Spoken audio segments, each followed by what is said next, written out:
Hey guys, फिन खनसेबाव आं नोंथांमोननि गेजेराव मोनसे गोदान भिडिअ लानानै फैफिनबावबाय आयदा रिजनिं नाम्बार एनालजि नि सायाव आसा खालामो नोंथांमोना भिडिअखौ नायनानै मोजां मोनगोन। बिदिनो आं गोदान भिडिअ लानानै फैबाय थायो। नोंथांमोना आंनि चेनेलाव दिनैसो गोदानब्ला चेनेलखौ साबस्क्राइब खालामनानै ला। फैदो गोलाव खालामालासिनो जागायनोसै।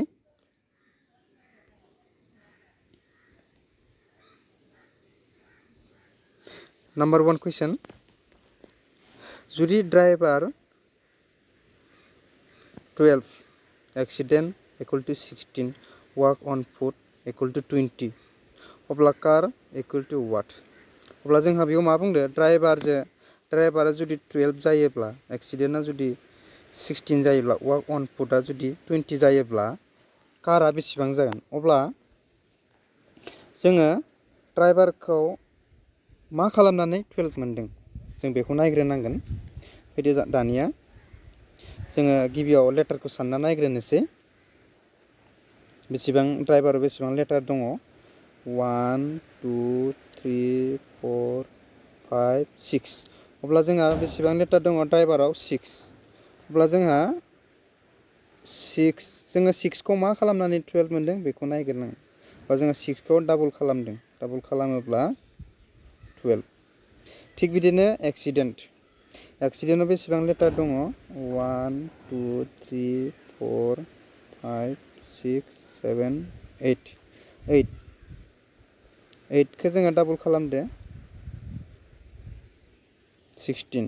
थिग बिदिनो वाक अन फुट बेखौबो डाबल खालामनो लेटारखौ जों सानना लाग्रोनोसै। 1 2 3 4 5 6 7 8 9 10 दङ। अब्ला जोङो 10 खौ डाबल खालामदो 20। अब्ला कारआ बेसेबां जागोन? अब्ला नोंथांमोना मोनथिखाबाय जानो हागौ काराव बेसेबां लेटार दङ? 1 2 3 खौ डाबल खालामदो 6। अब्ला जोंहा बेनि कारेक्ट एन्सारखौ नोंथांमोना मोनथिखाबाय आरो कुइसनखौबो बुजिखाबाय। बे नाम्बार 1 कुइसनखौ माबायदि सल्भ खालामनानै बेनि एन्सारखौ दिहुनदों। अब्ला बेनि कारेक्ट एन्सारा जागोन 6, अपसन ए। फैदो दाना नेक्स्ट कुइसन।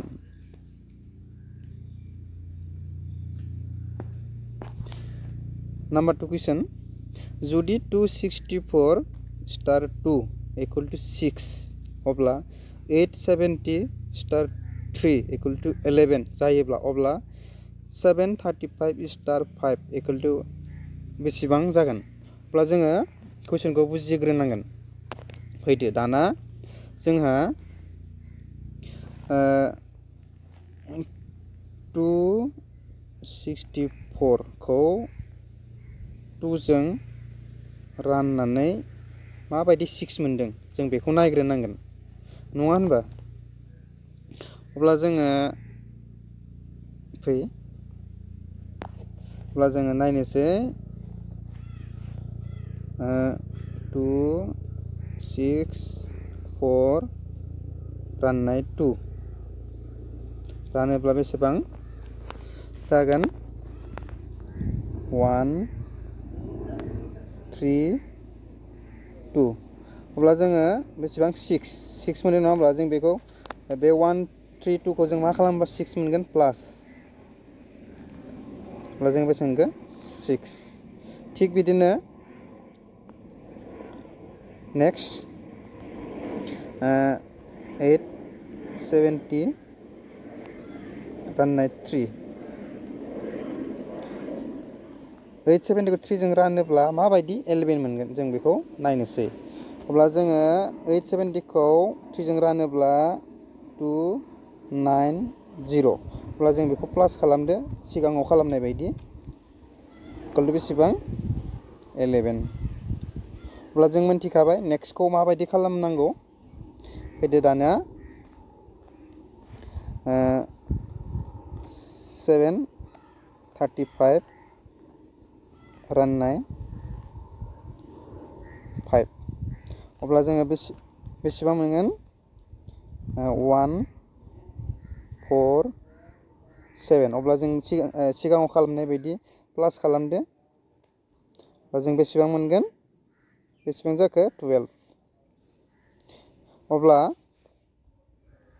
जोंहा बेनि कारेक्ट एन्सारा बबे जागोन 12 12 आ बबे अपसनाव दङ बी अब्ला बेनि कारेक्ट एन्सारा बी 12 अब्ला नोंथाङा बे कुइसनखौ मोजाङैनो बुजिबाय जानो हागौ फैदो नेक्स्ट कुइसनखौ नायनोसै नेक्स्ट कुइसना जाबाय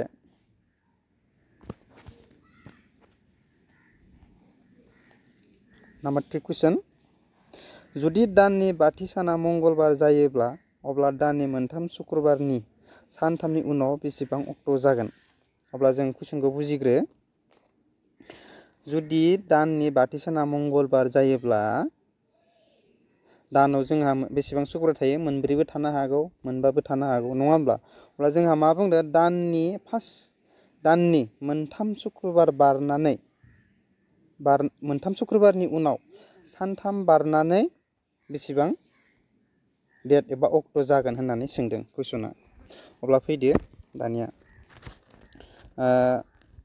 जोंहा 5 आ बेसेबां होनदों मंगलबार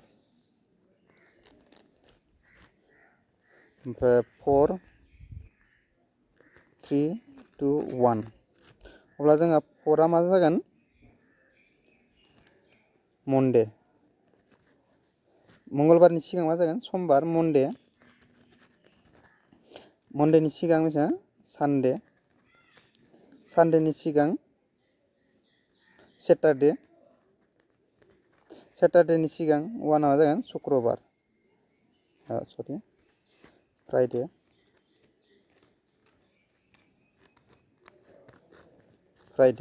अब्ला जोंहा मोनथिबाय 1 तारिखआ मा गोलैखो फ्राइडे अब्ला नेक्स्ट फ्राइडे मोननो बेसेबां जोङो प्लास खालामनांगोन नेक्स्ट फ्राइडे मोननो 1 प्लास नेक्स्ट बेसेबां 7 खालामनांगोन अब्ला जोंहा बेसेबां जाखो 8 जाबाय नङा होमबा नेक्स्ट शुक्रबार बेसेबां जाखो 8 आरो नेक्स्ट शुक्रबार मोननो थाखाय बेसेबां जोंहा प्लास खालामनांगोन 7 दे अब्ला जोंहा बेसेबां जाखो 15 अब्ला फार्स्ट शुक्रबारा बेसेबां 1 तारिख नेक्स्ट शुक्रबार बेसेबां 8 आरो नेक्स्ट शुक्रबारा बेसेबां 15 अब्ला जोंहा मोनथाम शुक्रबारा बेसेबां मोनथाम शुक्रबाराव जोंहा बेसेबां डेट जाखो 15 जाबाय नङा होमब्ला अब्ला मा होनदो 15 निफ्राय सानथामनि उनाव आरो मा सानथामबाव प्लास 3 अब्ला जोंहा बेसेबां जाखो 18 बेयाव मा बुंनानै कुइसना मा बुंदो सानथामनि उनावसो अब्ला जोंहा सानसे प्लास खालामनांगोन अब्ला जोंहा बेसेबां मोनखो 19 अब्ला सानथामनि उनाव बेसेबां जाखो 19 जाबाय अब्ला जोंहा बबे अपसनाव 19 होनाय दङ नागिरदो अपसन बी अब्ला बेनि कारेक्ट एन्सारा बबे जागोन बेनि कारेक्ट एन्सारा अपसन बी नोंथांमोना बे कुइसनखौबो बुजिबाय जानो हागौ मोजाङैनो गिबियाव जोंहा मा खालामनांगौ कुइसनखौ बुजिग्रोनानै लानांगौ फैदो नेक्स्ट कुइसनाव नोंथांमोना जुदि आंनि चेनेलाव दिनैसो गोदानब्ला चेनेलखौ साबस्क्राइब खालामनानै ला बिदिनो आङो गोदान गोदान भिडिअ लानानै फैबाय थायो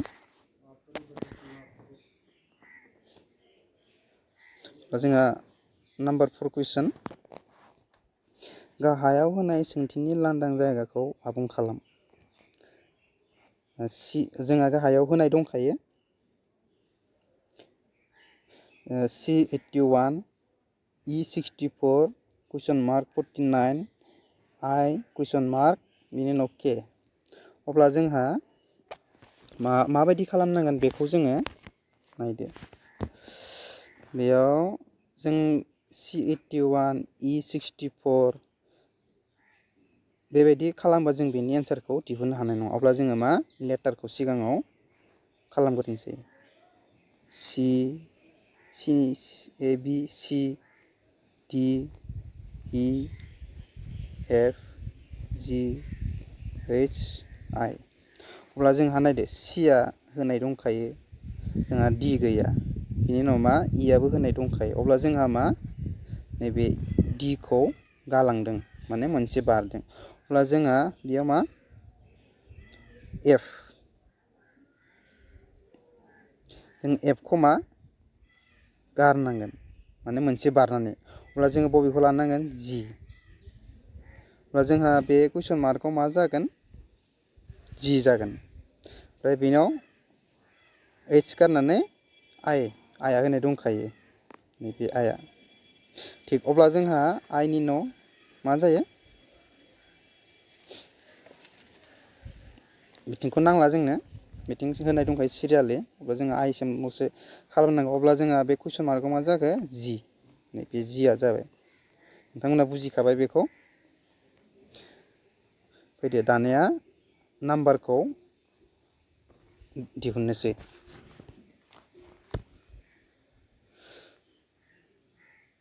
दानिया 81 64 49 बिनि उनाव मा जागोन अब्ला जोङो बे 81 64 49 खौ जोङो मा खालामनानै मोनदों बा माबायदि खालामलांबाय थादों बेखौ नायनोसै अब्ला फैदो जोङो 81 खौ मा मोनो माबायदि मोनो 81 खौ जोंहा 9 into 9 equal to बेसेबां 81 बिनि उनाव जोंहा 64 खौ माजों मोनो 8 into 8 64 बिनि उनाव 49 खौ जों मा खालामबा मोनो 7 into 7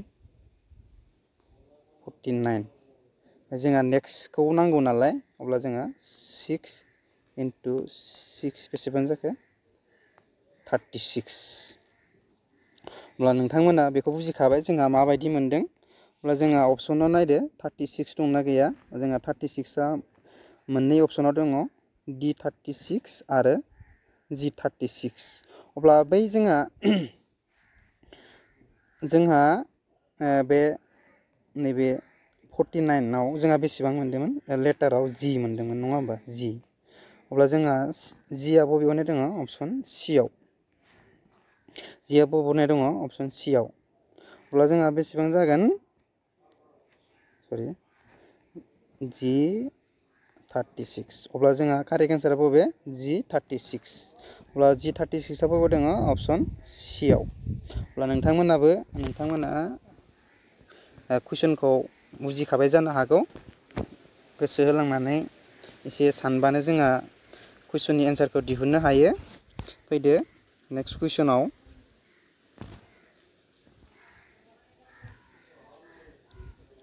नाम्बार 5 कुइसन जोंहा नाम्बार 5 कुइसनाव मा होनदों नायदो होखानाय अनजिमानिफ्राय लांदां जायगाखौ आबुं खालाम अब्ला जोंहा मा गाहायाव होखानाय दङ ओमफ्राय नेक्स्टआव मा मोनसे गैया बे लांदां जायगाखौ जोंहा मा सुफुंनांगौ अब्ला जोङो माबायदि खालामगोन बेखौ नायदो 169 121 64 31 144 196 81 35 289 441 225 ओमफ्राय मा होनाय दङ कुइसन मार्क जोंहा मा जागोन अब्ला फै जोंहा माबायदि खालामनांगोन बेखौ नायदो गिबियाव अब्ला जोङो गिबियाव लाग्रोनोसै 169 दे 169 खौ लाग्रोनोसै अब्ला जोङो 169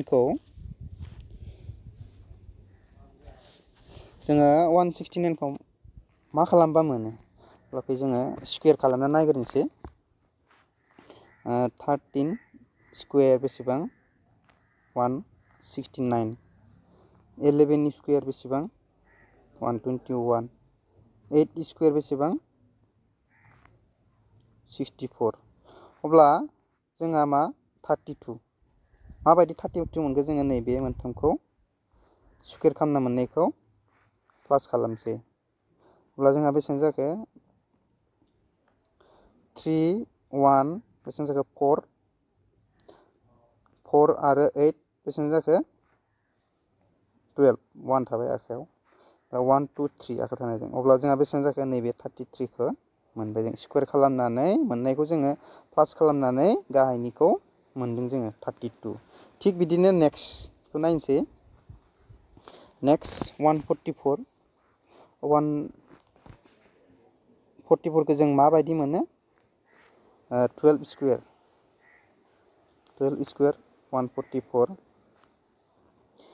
14 स्क्वायर 196 ओमफ्राय 9 स्क्वायर बेसेबां 81 अब्ला जों बे मोनथाखौ सिगाङाव खालामनाय बायदि आवगायाव खालामनाय बायदि दाजाबदो प्लास खालामदो 6 आरो 9 प्लास खालामदो बेसेबां जाखो 15 नि 5 आखायाव थाबाय 1 ओमफ्राय 1 2 3 आखायाव थानायजों बेसेबां 35 अब्लानो जों बे 35 खौ मोनबाय थिग बेबायदिनो जोङो बे मोनथामखौ खालामदो थिग बिदिनो नैबे 289 खौ जोङो बेसेबां स्क्वायर जों मोनगोन 17 स्क्वायर बेखौ 21 स्क्वायर आरो 225 बेसेबां स्क्वायर 15 स्क्वायर 15 स्क्वायर अब्ला जों मोनथामखौ प्लास खालामदो 7 1 5 8 जों 5 जों 13 नि 3 आखायाव 1 थाबाय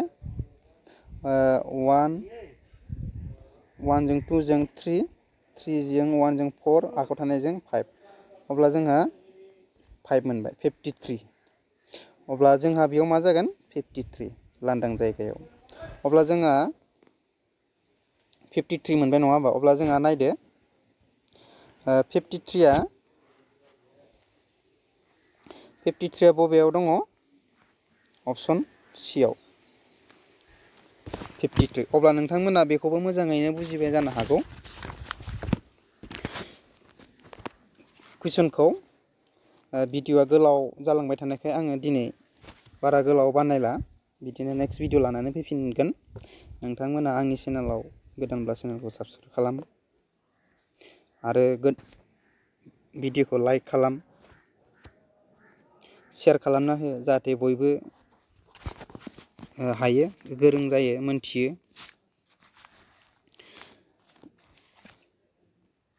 दिनैनि थाखाय